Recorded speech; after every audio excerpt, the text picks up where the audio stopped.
All right, so today we have my buddy's 5.4 Gt500 motor. He had, I think, a 4.7 liter Kenny Bell blower on it. He does a lot of that no prep, no time racing with his car, and he knew he needed to refresh it, but he ran into a little bit of a problem. He actually broke the crank off, and he wants to go over it, see what all the damage is. He did buy another crankshaft, but we have to have the bob weight matched to install it in here, and it looks like, you know, somebody was a little bit of a caveman with that. You know, we'll go over it. They broke the gaskets and stuff like that, but let's get started. So what I like to do is I got this nice little tool cart from my wife, and I like to put the tools that I'm going to use on it. So these aren't bad from Harbor Freight. I like them. This is the same thing, not bad. They work pretty good. You know, we're gonna need all this 3/8 stuff and a couple extensions. And these are just my extra tools I keep here at the house. You know, I have a service truck that I use, so a lot of this is spare. It's not my best stuff, but it is decent enough for the home shop. So we'll do that and grab our step on impact. It's got some battery life left. What else?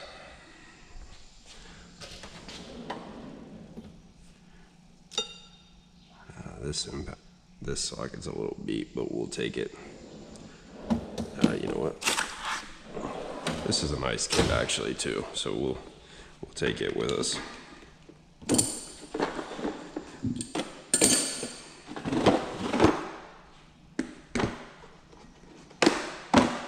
Because it's got a little, you know, 1/2 inch stuff like that, 1/2 inch 3/8 drive stuff. So let's get this.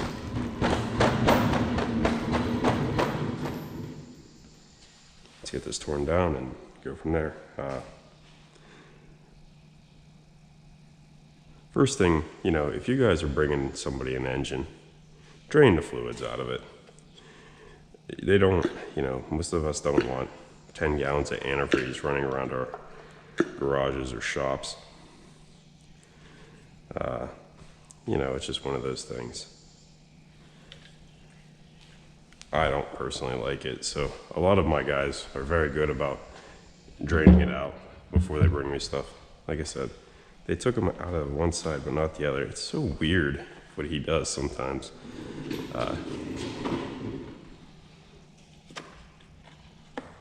I don't know, but you know, it's not all the time our job to wonder why. We're just here to fix it. So he knows that sometimes he's the guy that helped him tear it out. He's like, sometimes he can be a bit of a caveman. Yeah, I can see that. He definitely did a number on this one. But you know, what can you do? We're gonna fix it, get it apart, make it better, or make it at least as good as it was. He hasn't really decided all the things he wants to do with it yet. You know, he's like, well, maybe I'll go turbo, maybe I'll go E85, you know, etc., so forth. And I'm like, well, you kind of need to decide before we go much further with it. And instead of sitting here hand wrenching all these bolts out, I'm gonna take them out with the impact. It would help if you had the right size.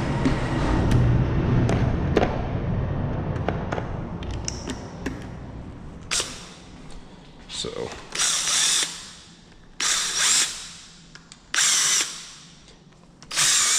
this is actually a later model Gt500, but he had to run the early model covers because they wanted him, I think L&M originally built this motor, and they wanted him to run the early style gears. I guess they're a little bit more sturdy, a little bit less prone to having issues. So far, the gears themselves look okay. At least up top, the bolts are there, the chains aren't broke. That's a good, you know, at least a good start for them.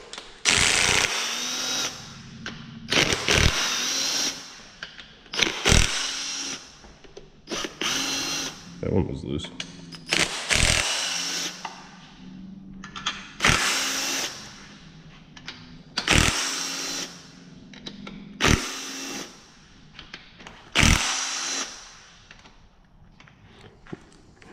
Got a little bit of a nut on there.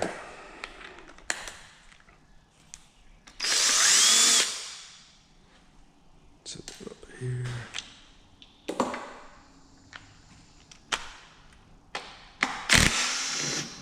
All right. Now on these, to not rip the gasket, what I like to do is put my finger right up, because they silicone them where the edges meet. If you put your finger right up there, you don't have to rip the gasket. And the gaskets are reusable. So that one, unfortunately, is not going to be reusable. And right away, I see some carnage. We're already into some damage here. So right away,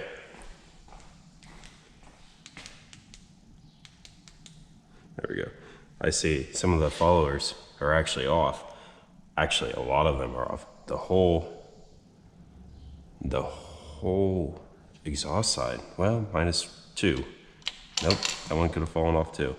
So this guy has probably got some bent valves already, I would assume, from what I see here.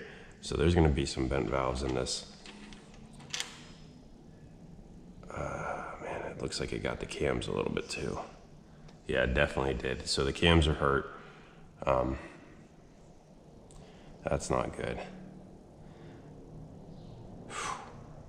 It wasn't burning oil or anything, but the cams are hurt. Let's check this other side.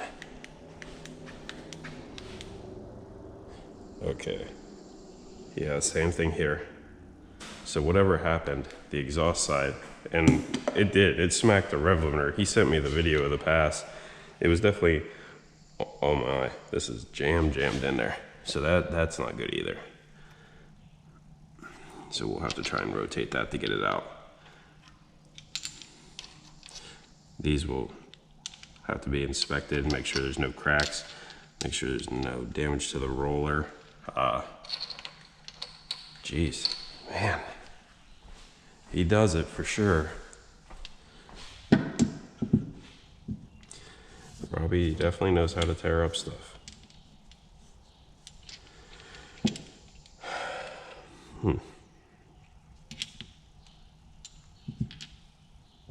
But that's the price you pay when you want to race and you have, you know, a 4.7 liter blower hanging off the crank with no support.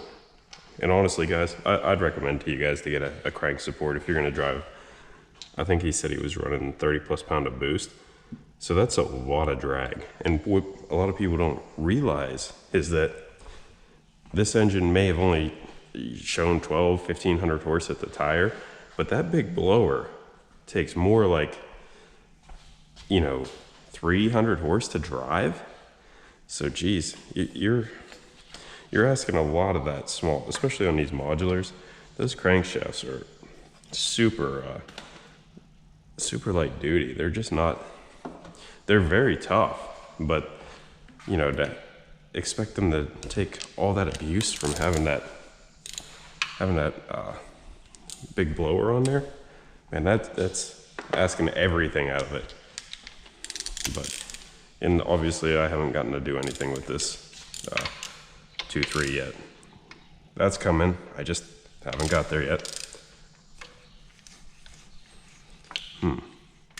It's got a bunch of washers and what? The bolt must be too long. So they must have made it fit. Because this is a thump tensioner. They make good stuff. They always have. But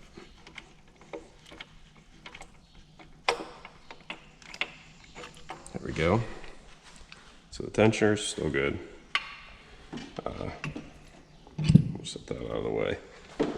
That's the other nasty part about all these blower engines, man. All the belt dust, it just gets everywhere.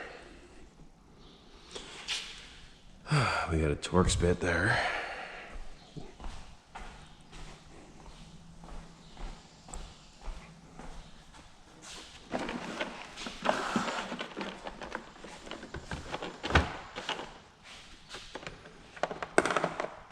I don't know what size it is. With Torx, I'm not the best size guesser in the world. I just usually kind of go with the flow and figure out what I need when I need it. All right.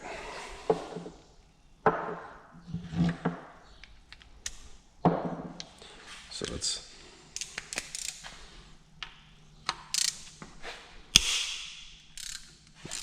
it was tight at least. And I'm not sitting here hand ratcheting all this stuff off.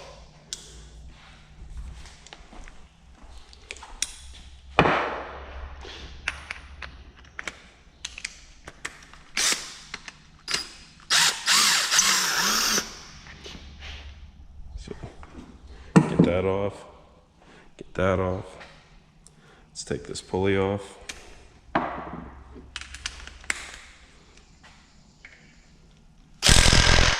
Or not. That was the very amazing thing about that particular snap-on impact. It is weak. So if you see me using one, I mean, I'm telling you right now, that impact is a very weak impact.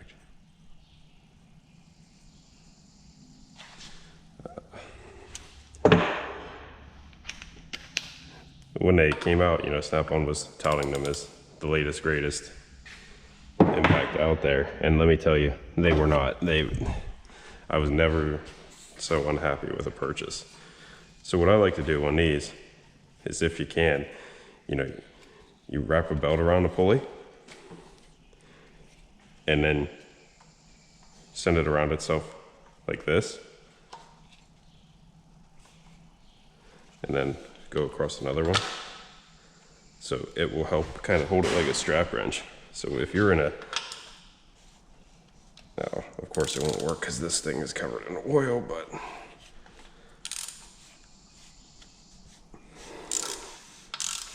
yeah, so we're not gonna work on that.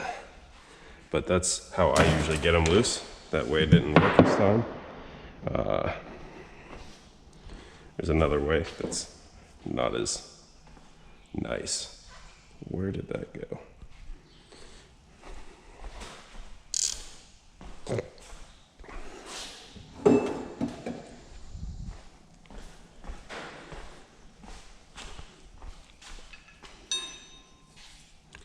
So sometimes you don't need much, you just need to wedge them.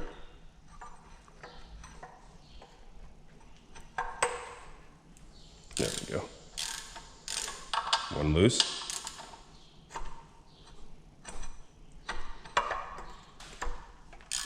Two.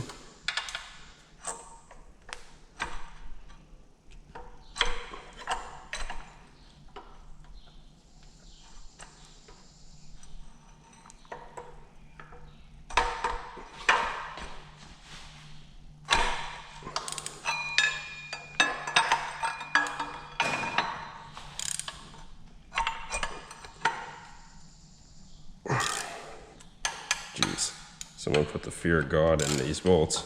They're only water pump bolts, boys.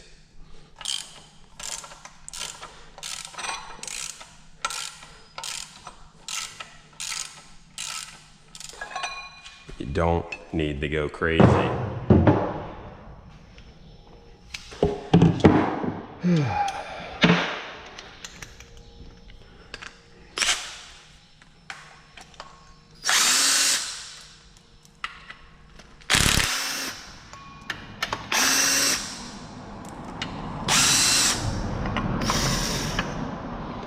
All right, well, they did Loctite them, so that makes that, you know, makes more sense like that. Let's see, what else we got?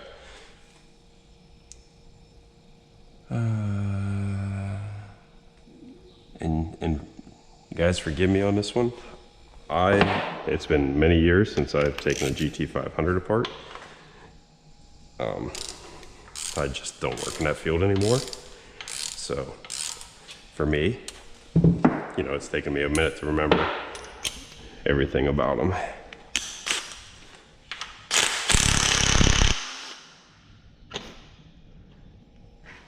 Yeah, there was lots of clearancing done for this stuff to fit.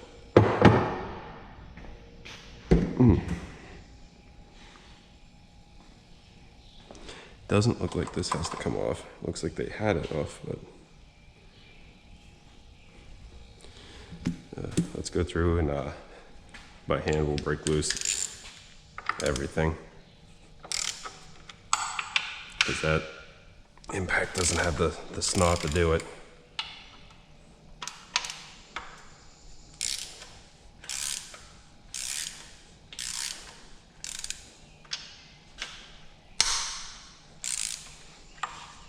Trust me, I'd love it if it did, and I guess I could fire up the air compressor, but it's like 6 o'clock in the morning. My neighbors won't want to hear that.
All right, so now we can start buzzing these bolts out.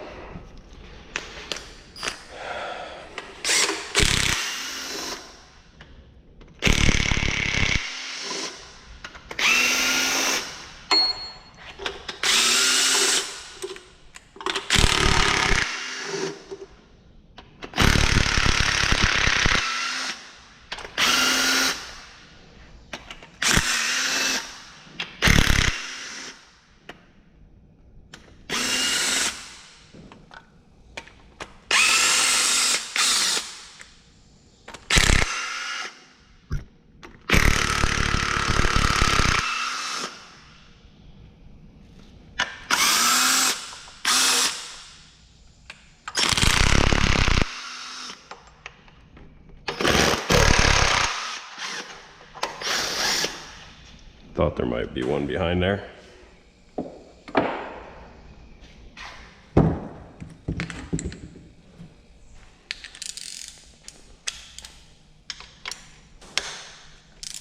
Like I said, that impact doesn't have the balls to really get any of this stuff off till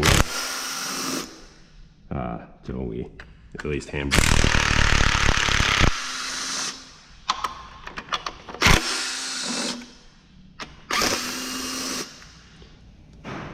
Oh man, they cut all those off too. Interesting.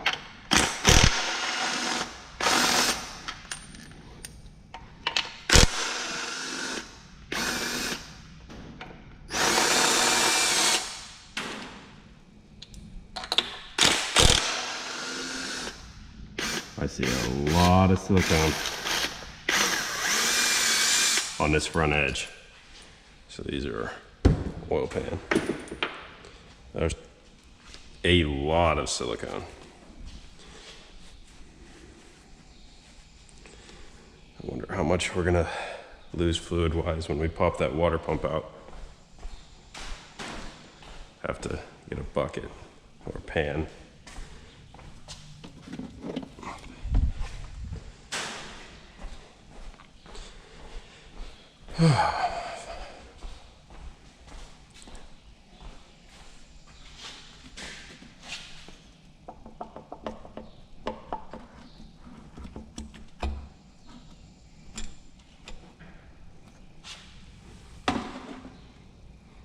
You know that ain't staying.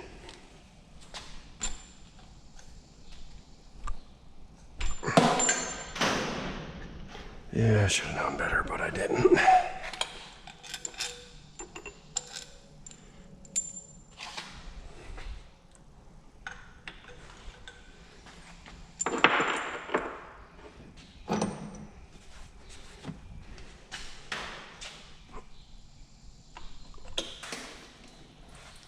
That wasn't too bad. A little bit there.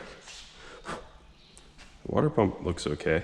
Not that I recommend really reusing old stuff if you're going to rebuild a new motor, but you know, sometimes a lot of these guys would be like, well, can I reuse that? Yeah, but that doesn't mean that, you know, 5 minutes with your new motor, it's not going to leak.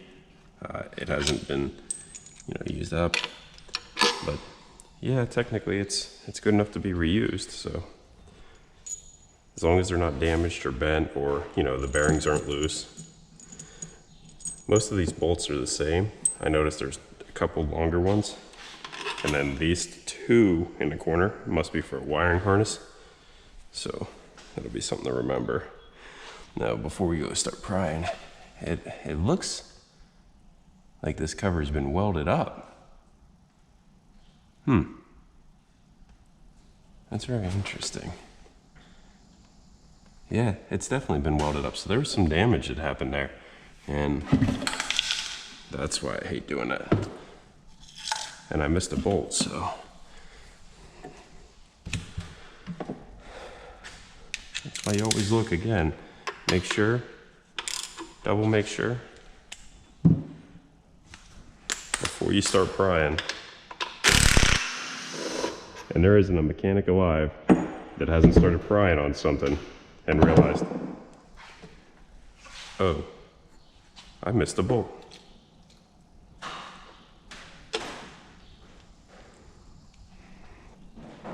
Well, I'm not in the mood to get my hands cut up today, so.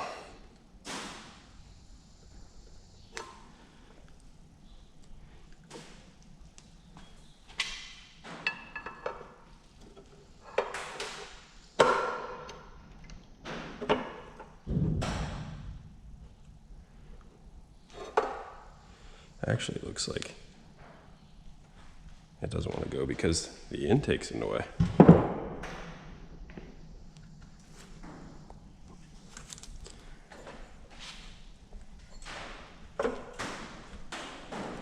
It'll go. That's never a good sound. Same thing, these timing covers. The gaskets are reusable on them. Let's look on the back. I don't see any major damage. Okay, that's why. There's a couple dowel pins. So here's our reluctor wheel. Sometimes these will open up the keyways a little bit. This one doesn't look to have done that. But that's what happened. So it actually broke the crank behind the gear.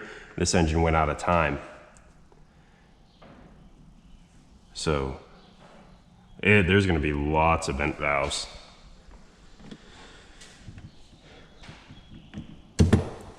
Yeah, that's no bueno.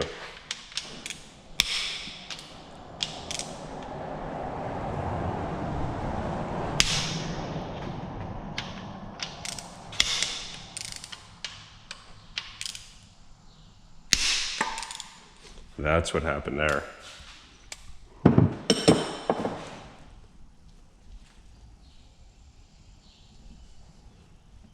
Oh boy, now we're getting into it.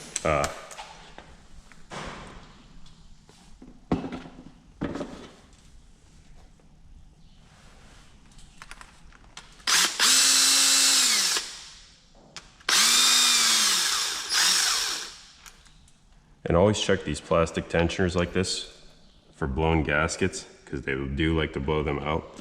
This one looks okay.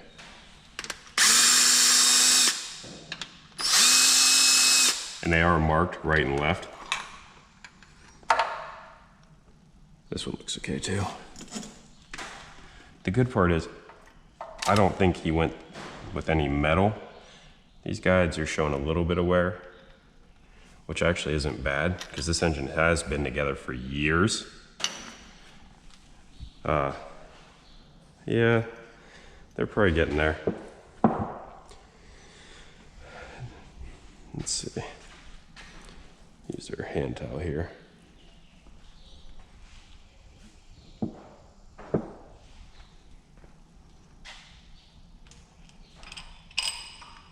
Now, me personally, I would not be reusing any of these chains.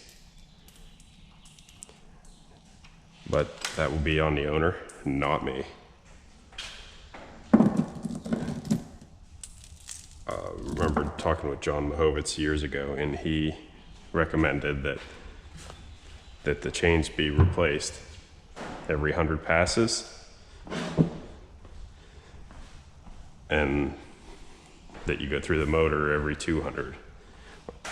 And that was with the texted blocks at high power level. He wanted, you know, I guess it's easier to catch stuff before you have a catastrophic failure than after.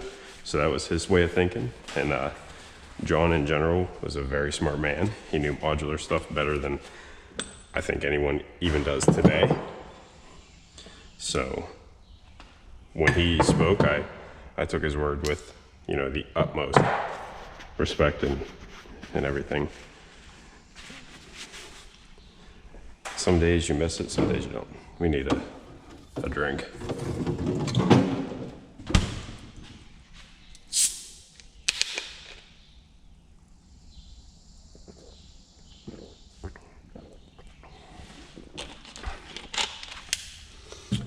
All right, let's keep going.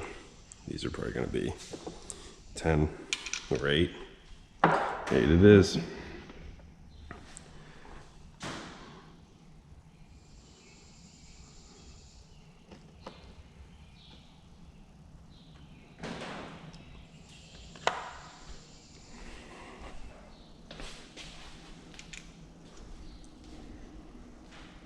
And I guess supposedly this engine was changed up so it could use the same side guides, left and right.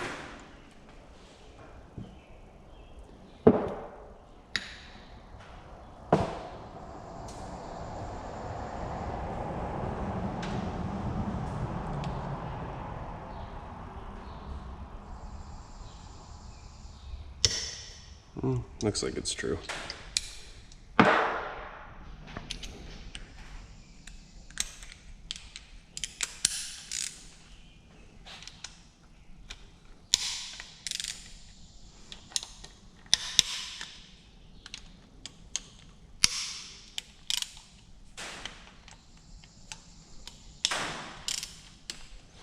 All right, we'll take those guys off.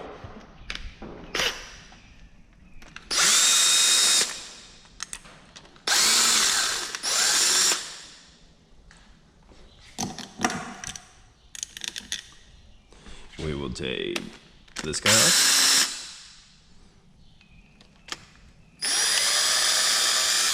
I'm really surprised though that L&M did not upgrade these pivots. Maybe they did, maybe they're hardened, but I think those are stock. Usually you put a bigger pivot in there. I kind of want to check now and see.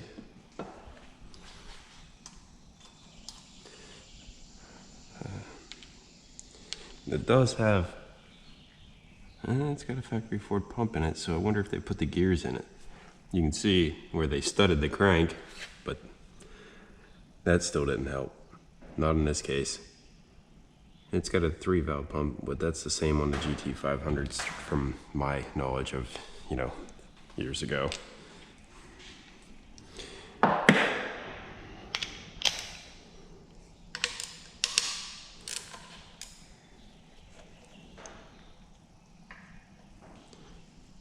They took one side rail off, and they must have had to get this out of the car.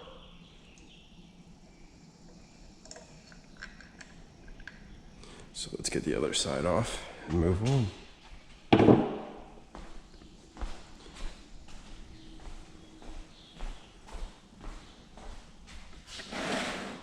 And I told him, you know, these half cut off bolts like this kind of sketch me out a little bit. I'm not a huge fan because it's very easy to strip out an Allen or an Allen key anyway. So when you do that and you're reducing the depth it can go in.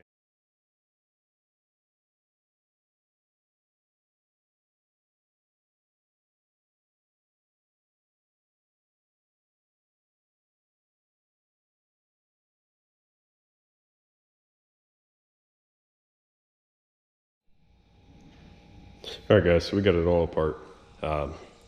It looks like the chain never, you know, once the crank snapped off, the valve timing went out, and every valve hit every piston. I mean, every valve. So this thing needs all of the new valves. You can actually see where they're hanging open because they're bent so much. So every valve hit every piston in this engine. The bearings and stuff look relatively okay. Had good rods in it, good pistons. They are stamped L&M, so these were custom pistons for L&M. But as you can see, there's a little bit of skirt wear, nothing real abnormal, no broken rings, no nothing. But you can see all the dents from the pistons hitting the valves. So there's definitely some damage there. As far as the bottom end goes, you know, it looks okay. It didn't hurt the block, it didn't hurt anything like that. It just broke the crank. So that's always a good thing for him, because these blocks are kind of hard to find. You know, it's just one of those things. It actually still spins over pretty easy. You can grab it and, you know, it spins over decently. So I don't see anything wrong with that. We'll probably just get the crank in, get it balanced, and go from there. I'll see what he wants to do. I'm not gonna recommend using these pistons. If it was a throw together motor, you know, you could buff out the sharp edges and run it. But for what he's wanting to do, man, there's some dents in them. So it's just something to watch out for. Honestly, it's as bad as I thought it was gonna be, but not near as bad as it could have been. So it's one of those, we can repair it, we can fix it, and we'll make it better, and he can go back to doing what he does with it, and we'll move on to another one. So I'll bring you back once we kind of decide what we're gonna do with it and what he wants to do with it, because he'd mentioned maybe upping the compression a little bit or something like that. And we just, you know, until we know, there's no sense balancing the crank, because then the bob weight won't be correct. So once we figure that out, you know, we can have it balanced and start reassembling it and go from there. Thanks for watching, guys. Like I said, you know, we'll try to keep some stuff coming here and there as we do it. But sometimes it's hard to, when you're so limited on time, to sit there and make a video and try and edit it and go through all that stuff when you're, you know, you still have a life with kids and all that stuff and their activities and the honey-do list. And that's what stopped recording, because the wife came in, you know, she has stuff she wants to do, and there's only just so many hours in a day. But we'll keep marching forward. Thanks, guys.